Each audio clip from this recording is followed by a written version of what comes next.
जब से chat GPT market में आया है हमें एक ही तरह की सदा सुनने को मिलती है कि चैट जीपीटी के थ्रू से आप लोग अर्निंग कर सकते हैं, पैसे कमा सकते हैं। हर दूसरे चैनल ने इसी टॉपिक पर वीडियोस अपलोड की हैं और बहुत सारे ऐसे चैनल जो कि रैंक नहीं कर पा रहे थे उन्होंने चैट जीपीटी पर वीडियोस डाल कर खुद को रैंकिंग दिलवाई है और हज़ारों सब्सक्राइबर जो हैं वो गेन किए हैं। यहाँ पर आपको बताता चलूँ कि बहुत सारे ऐसे लोग हैं जो कि मिस गाइड आपको कर रहे हैं, चैट जीपीटी के थ्रू से अर्निंग के रिलेटेड काफ़ी सारे वीडियोज़ बना रहे हैं और उसमें एक जो कॉमन पॉइंट हमें बताया जा रहा है कि आप लोग चैट जीपीटी के थ्रू से कंटेंट राइट करके उसको पैराफ्रेज करके पब्लिश करेंगे और एक टाइम के बाद जब आपकी वेबसाइट एडसेंस अप्रूव होगी तो आप उससे अर्निंग कर सकते हैं। और भी इसके अलावा बहुत सारे हमें मेथड बताए जाते हैं कि आप लोग चैट जीपीटी के थ्रू से किस किस तरह से पैसे कमा सकते हैं। और भी इसके अलावा हमें बताया जाता है कि आप लोग चैट जीपीटी के थ्रू से आर्टिकल्स राइट करवा के मार्केट में उसको सेल कर सकते हैं या कंटेंट राइटिंग की सर्विसेज वगैरह दे सकते हैं। और इसके अलावा हमें बताया जाता है कि आप चैट जीपीटी के थ्रू से माहाना हज़ारों डॉलर्स तक अर्न कर सकते हैं। तो यहाँ पर आपको बताता चलूँ कि चैट जीपीटी के थ्रू से अर्निंग पॉसिबल है, लेकिन किस तरह से है, हमने चैट जीपीटी के थ्रू से अर्निंग को सही तरीके से कैसे करना है। मार्केट के अंदर बहुत सारे ऐसे लोग हैं जो कि हमें बता रहे हैं कि हमने चैट जीपीटी से कंटेंट को राइट करना है और पब्लिश करना है और उसके बाद हमारी वेबसाइट एडसेंस पर अप्रूव होगी और उसके बाद हमें हमारी जो अर्निंग है वो स्टार्ट हो जाएगी। तो यहाँ पर आपको बताता चलूँ कि हमने काम किया, लेकिन एक जो चीज़ हमने इसमें ये पाई कि इसमें बिल्कुल भी हमें कोई फ़ायदा हासिल नहीं होता। मार्केट में अगर हम ऐसी चीज़ों को लेकर चलते हैं और इन पर हम वर्क करते हैं तो हमें आगे चल के इससे काफ़ी नुकसान उठाना पड़ सकता है। आपको पता होगा कि पिछले दिनों जो गूगल की अपडेट आई थी तो उसके मुताबिक गूगल ने कितने ज़्यादा जो ब्लॉग्स हैं वो उड़ा दिए, ख़त्म कर दिए। अब इसी तरह दिसंबर के लास्ट में जो अपडेट आएगी गूगल की तो उसमें आप देखिएगा मार्केट में हज़ारों ने बल्कि लाखों ब्लॉग्स जो हैं वो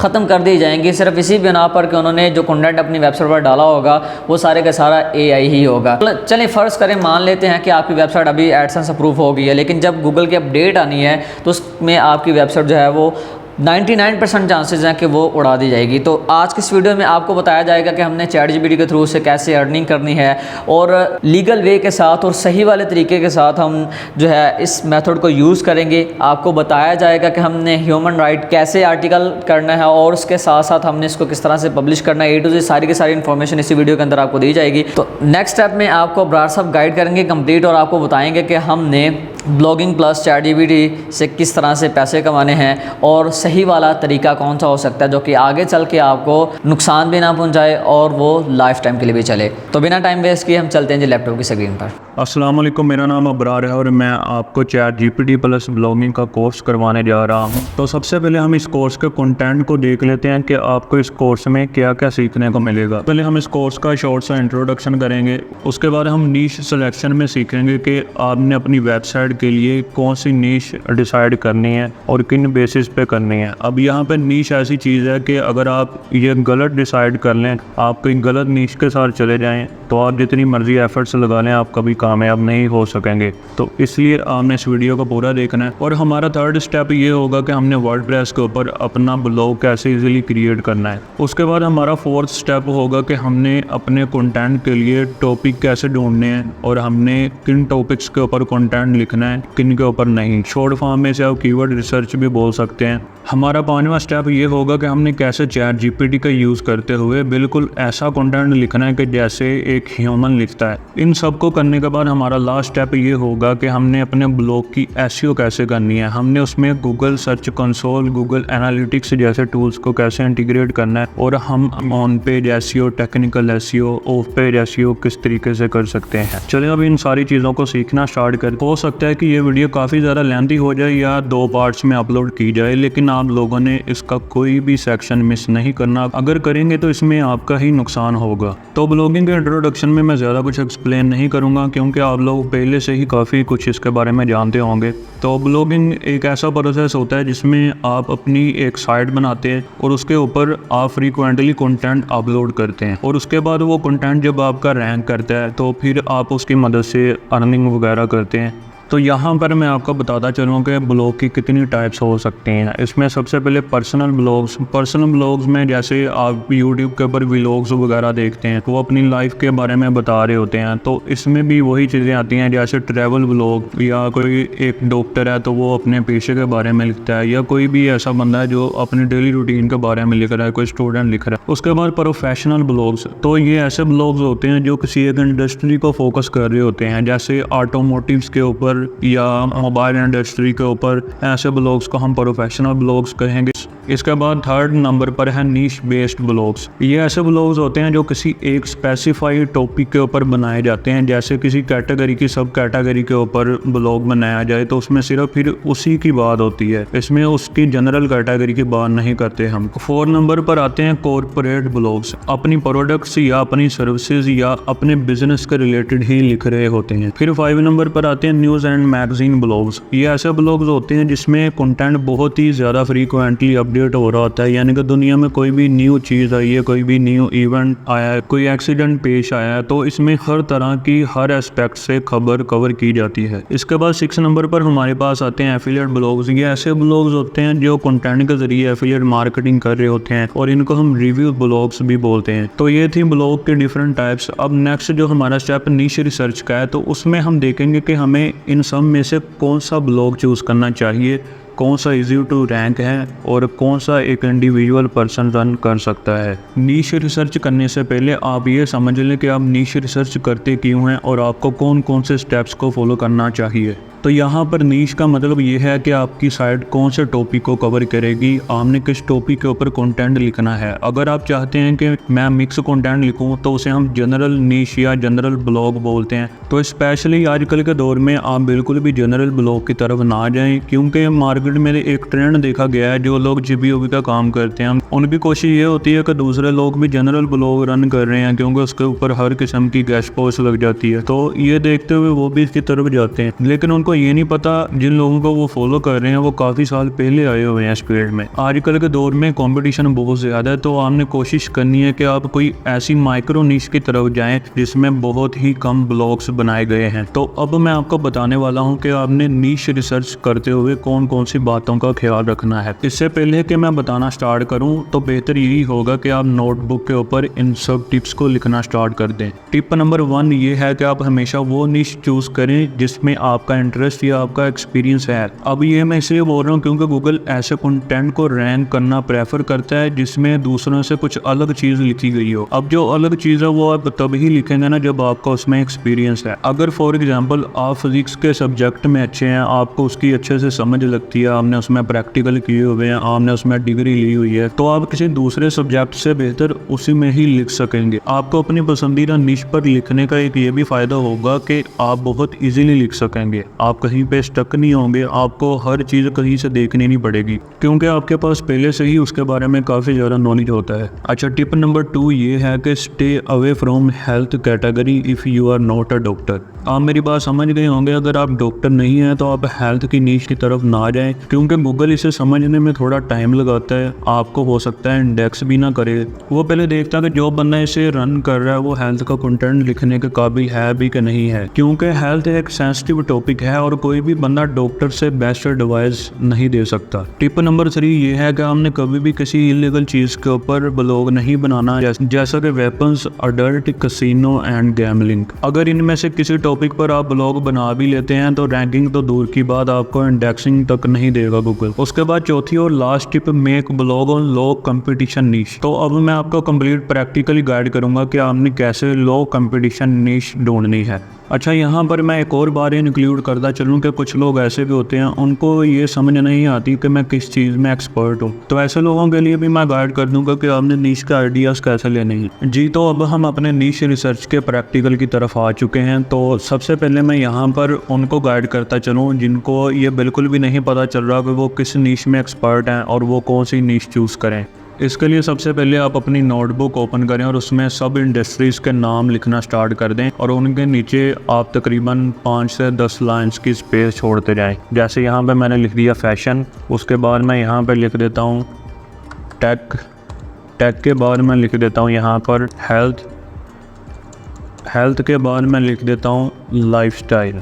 अच्छा, ऐसे ही आप मल्टीपल कैटेगरीज लिख लें, आप बिज़नेस भी ऐड करना चाहते हैं कर लें, आपको जो भी ठीक लगती है आप ऐड कर लें। ऐसे ही मैंने यहाँ पर 4 इंडस्ट्रीज़ ऐड की हैं, फैशन, टेक, हेल्थ और लाइफस्टाइल। इन इंडस्ट्रीज़ के नाम लिखने के बाद जो आपका नेक्स्ट स्टेप होगा वो ये होगा कि आपने अब सोचना है कि आपको अगर इन सब में कंटेंट लिखना पड़े तो आप कौन कौन से टॉपिक के ऊपर लिख सकते हैं, आपको इनमें से सबसे ज़्यादा नॉलेज किसके बारे में। तो ये सबसे ईजी मेथड है, आपको इससे ये पता चल जाएगा कि आप कौन सी इंडस्ट्री इंडस्ट्री के बारे में ज़्यादा नॉलेज रखते हैं। अगर आप इनमें से किसी में ज़्यादा एक्सपर्ट हैं तो आप उसमें ईजीली टॉपिक्स के नाम लिख सकते हैं। जैसे यहाँ पे सबसे पहले हमारे पास फैशन की इंडस्ट्री है, तो अगर मैं इसके ऊपर ब्लॉग बनाना चाहता हूँ तो मैं अब सोचूंगा कि मैं कौन कौन से आर्टिकल इसमें लिख सकता हूँ। तो यहाँ पर अब मैं लिखना स्टार्ट कर देता हूँ। डाई स्किन केयर टिप्स, उसके बाद हेयर केयर टिप्स, इसके बाद मैं लिख देता हूँ how to choose dresses for your self.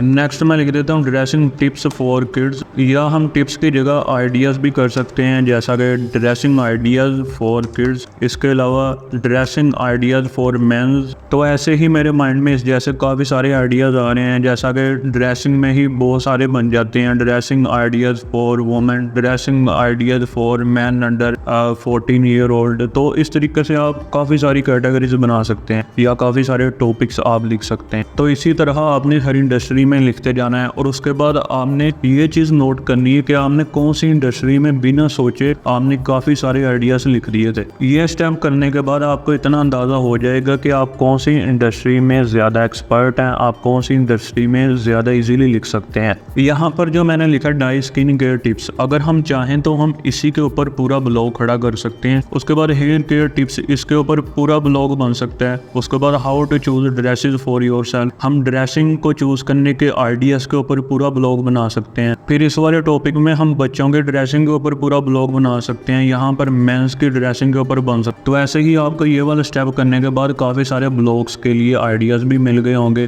तो ये करने के बाद अब जो आपका नेक्स्ट स्टेप ये होगा कि हमने कैसे चेक करना है हम जो निश चूज़ करने जा रहे हैं वो लो कंपटीशन है या नहीं है। तो नीश की डिफ़िकल्टी चेक करने के लिए आप क्या करेंगे, आप सबसे पहले कोई भी एक टूल को मानकर चलें कि मैंने उसी को फॉलो करना है। आप इसमें सैमरिश का यूज़ कर सकते हैं, एचरफ का यूज़ भी कर सकते हैं, उबरसजेस्ट का भी कर सकते हैं। ये तीनों काफ़ी पॉपुलर और अच्छे टूल्स हैं, तो आप इनमें से किसी एक टूल को मानकर चल सकते हैं। लेकिन मैं आपको यहाँ पर ज़्यादा रिकमेंड करूँगा आप सैमरिश के साथ जाएँ, क्योंकि जो एचरफ है वो अक्सर आपको किसी कीवर्ड का इतना वॉल्यूम बता रहा होता है, हालांकि वो इतना होता नहीं है। आपको उसका पेड प्लान लेने की ज़रूरत नहीं है, आपको एक अकाउंट से 10 सर्चेज मिल जाती हैं। तो अगर आपके पास 10 अकाउंट्स हैं तो आप डेली 100 सर्चेज तो कर सकते हैं। अच्छा, अब मैं चाहता हूं कि मैं ये वाली नीश के ऊपर ब्लॉग बनाऊं, तो अब मैं इसकी डिफ़िकल्टी चेक करने वाला हूं कि इसमें डिफ़िकल्टी है कितनी। आप उस नीश के कुछ टॉपिक्स फाइंड करें, यानी कि उसके कीवर्ड्स के आइडियाज़। आपने यहाँ पर जो कीवर्ड्स लेने हैं वो आपके इन्फॉर्मेशनल होने चाहिए। इन्फॉर्मेशनल का मतलब ये होता है कि जिसमें कोई मालूमात प्रोवाइड की जा रही हो, और ब्लॉग के लिए हमेशा इन्फॉर्मेशनल कीवर्ड का ही यूज़ होता है। आपने ये चीज़ माइंड में रखनी है।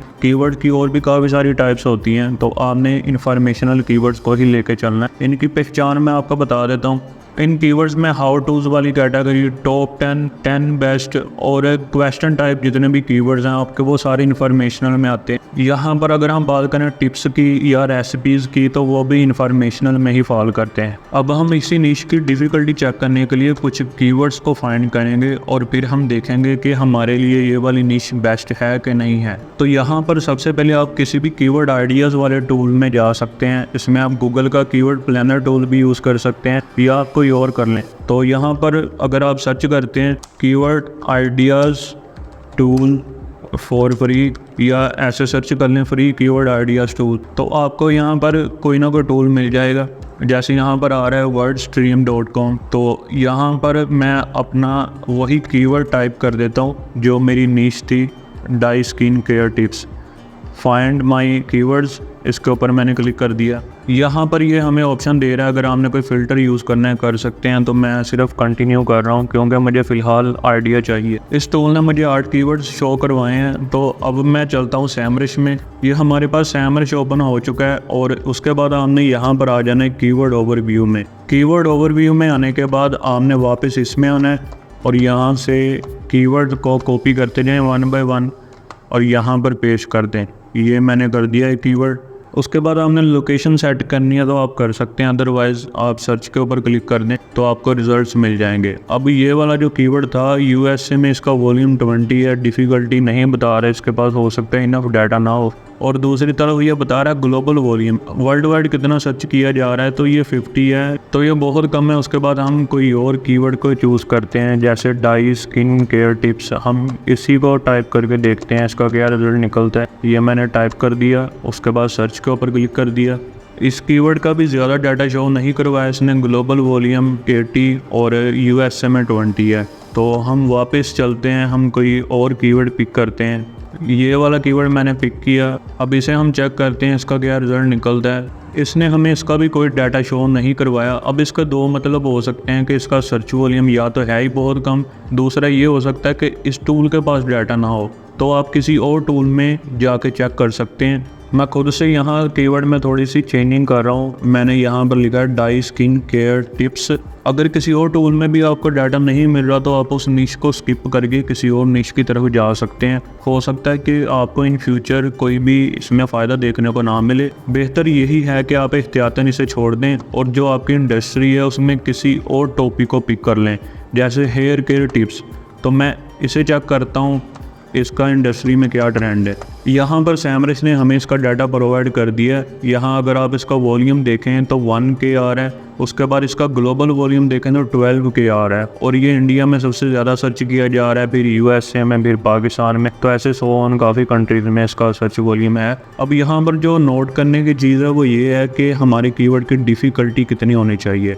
तो हमने कोशिश करनी है कि आपके कीवर्ड की डिफ़िकल्टी 30 से कम हो और उसके ऊपर कम से कम 100 ना सर्च वॉल्यूम होना चाहिए। ये क्राइटेरिया हमने माइंड में रखना है। उसके बाद मैं स्क्रॉल डाउन करके इसके रिलेटेड कीवर्ड्स देखता हूँ या कीवर्ड आइडियाज़ देखता हूँ जो इसके जैसे मिलते जुलते हैं। यहाँ पर अगर हम नोट करें तो हमें कुछ कीवर्ड्स की केडी काफ़ी ज़्यादा देखने को मिल रही है। तो ज़्यादा केडी वाले कीवर्ड्स के ऊपर आप स्टार्ट में रैंक नहीं कर पाएंगे। अगर आपने करना है तो आपको फिर काफ़ी महंगे बैकलिंक खरीदना पड़ेंगे, तो फिर जाके आप उस कीवर्ड के अगेंस्ट रैंक कर सकते हैं। यहाँ पर इसके रिलेटेड कीवर्ड का मतलब ये है, हमने जो टूल को कीवर्ड प्रोवाइड किया है वो हमें उसके जैसे मिलते जुलते टॉपिक्स दिखाने की कोशिश कर रहा है और उनकी केडी सर्च वॉल्यूम वगैरह दिखा रहा है। तो आपकी जो भी निश है आपने उसमें ये क्राइटेरिया रखना है। तो आपकी जो भी निश है आपने उसमें ये क्राइटेरिया फॉलो करना है। जैसे हेयर केयर टिप्स, आपने हेयर केयर टिप्स के 10 पार्ट कर देने हैं, यानी कि अपनी निश के 10 टॉपिक्स आपने लिख लेने हैं। जैसे हेयर केयर टिप्स में हम लिख सकते हैं hair care tips for man, उसके बाद hair care tips for women. यहाँ पर एक टॉपिक ये भी हो सकता है ड्राई हेयर केयर टिप्स।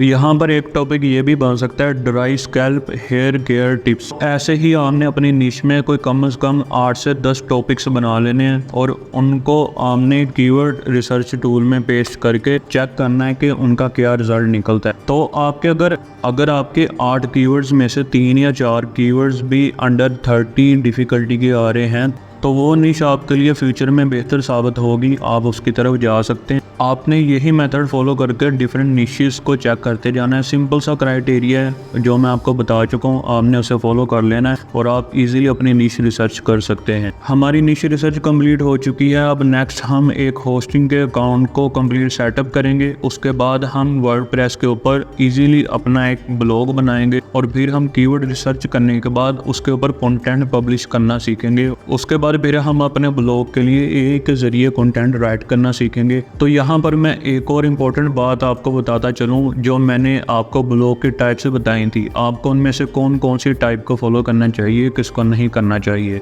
सबसे पहले अगर हम बात करें न्यूज़ और मैगजीन ब्लॉग्स की, तो वो मैं आपको हरगिज़ रिकमेंड नहीं करूँगा, क्योंकि उसके लिए आपके पास बहुत ही बड़ी टीम होना ज़रूरी है, क्योंकि एक बंदा हर न्यूज़ को कवर नहीं कर सकता और कम न्यूज़ कवर करने वाली साइट को गूगल कभी भी रैंकिंग में ऊपर नहीं लेके आएगा। और दूसरी यहाँ पर जो नीश है वो हेल्थ की है, और दूसरी नीश जो आपने चूज़ नहीं करनी वो हेल्थ की नीश है। उससे भी आप जितना बच सकते हैं बचें, क्योंकि उसकी रीज़न मैं पहले ही एक्सप्लेन कर चुका हूँ। तो ब्लॉग की इन टाइप्स में से आप इन दोनों के अलावा बाकी सबको चूज़ कर सकते हैं। और यहाँ पर एक और टाइप का ब्लॉग होता है, मैं वो भी डिस्कस कर लेता हूँ, उसे हम इवेंट ब्लॉग बोलते हैं। अब जो इवेंट ब्लॉग्स होते हैं वो किसी एक स्पेसिफिक इवेंट को कवर कर रहे होते हैं। अगर आप वो स्टार्ट करते हैं तो आपको उस इवेंट के दिनों में ही ट्रैफिक मिलेगी, उसके बाद आपको ट्रैफिक नहीं मिलेगी। ये बात आपने माइंड में रखनी है। जैसे अगर आप क्रिसमस के ऊपर बनाते हैं, ईद के ऊपर बनाते हैं, रमज़ान के ऊपर बनाते हैं, आपको उस इवेंट के दिनों में ही ट्रैफिक मिलेगी, होगी। अगर आप उन्हीं दिनों में अर्निंग कर सकते हैं तो आप कर लेंगे, नहीं तो बाद में आपका वो ब्लॉग फारिग हो जाएगा और हो सकता है कि फिर जो नेक्स्ट ईयर दोबारा इवेंट आए फिर आपके पास ट्रैफिक आए। तो ये बात भी आपने माइंड में रखनी है। अब आपने कैसे चेक करना है कि आपकी जो निश है आपको नहीं पता वो इवेंट में आ रही है कि नहीं आ रही। उसको चेक करने का बेहतर मेथड यही है, आप गूगल ट्रेंड्स में आएँ और अपना कीवर्ड टाइप करें। जैसे मैं कर देता हूँ हेयर केयर टिप्स, तो उसके बाद एक्सप्लोर के ऊपर क्लिक कर दें या एंटर प्रेस कर दें। फिर यहाँ पर हमने कुछ फ़िल्टर्स सेट करने हैं। लोकेशन वर्ल्ड वाइड के ऊपर सेट कर दें। उसके बाद जो ड्यूरेशन है वो आप पास्ट 12 मंथ कर दें। फ़िल्टर्स लगाने के बाद आपने इस चार्ट में देखना है कि कहीं ये ग्राफ बिल्कुल डाउन तो नहीं हो रहा। अगर ये बिल्कुल डाउन हो रहा है तो वहाँ पर इशू वाली बात है। अगर ये एक साल में 1-2 बार गिर रहा है, किसी मंथ में गिर रहा है, बाकी ये अप ही है, तो फिर आप उसकी तरफ जा सकते हैं। जैसे ये हमारे सामने इस टाइम आ रहा है, ये बिल्कुल बेस्ट है, ये कहीं भी फॉल नहीं हुआ, ये यहाँ पर ही रहा है और ऊपर नीचे होता रहा है, लेकिन ये फॉल बिल्कुल नहीं हो रहा।